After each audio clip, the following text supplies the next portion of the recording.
Hello, Shadow Walker 96.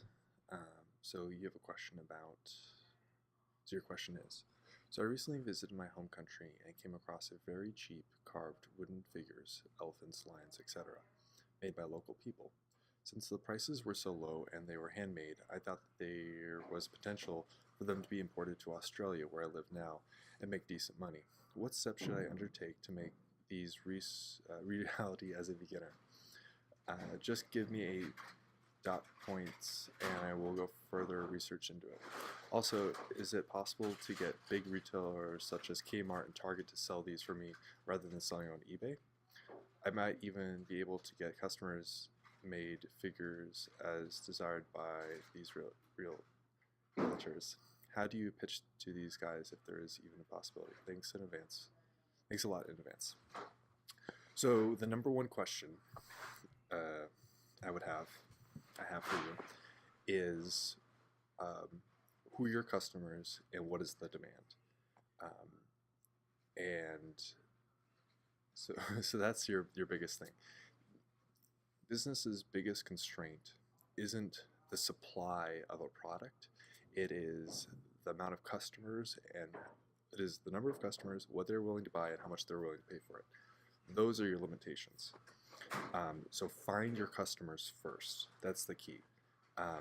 Who is going to buy these wooden sculptures? How many are they going to buy? Why are they going to buy them? How much are they going to buy them for? Find that out. And a way to find that out is just start asking people. Go to a cafe and start asking. If you have one, you can show up to people, ask them, do you like this? Do you not like this? What do you think about it? Things such as that. Questions you should stay away from is, would you buy it? Because you're kind of pressuring them. They're probably going to say yes, and that's probably a false yes. And the second question to avoid is, how much would you pay for it? Because people typically undervalue how much. Because people are like, oh, I'd pay for $1. When in actuality, people who are passionate about it might pay $10 to $20 for it. And you might not. That might not be the right person to ask anyway. So don't ask those two questions, but start figuring out who is going to pay for it. That's the biggest piece with that question. Someone, Oyasum326 points out that there's thousands of them already, and there's probably kind of to compete. That's probably true. There might still be a niche for handcrafted figures. Another step you could take is try to buy a couple and then sell them at a local craft fair or a farmer's market. See who buys them then. That would be another sort of test you could do.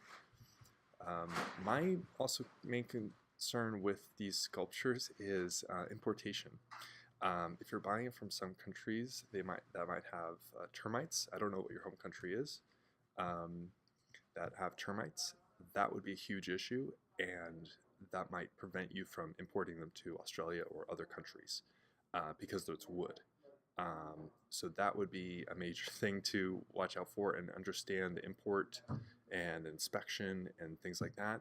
Because you probably have to do that because you're selling them as a commercial, and you'll probably have to pay taxes and fees to import them and to get them and to have them inspected. So that's money, time.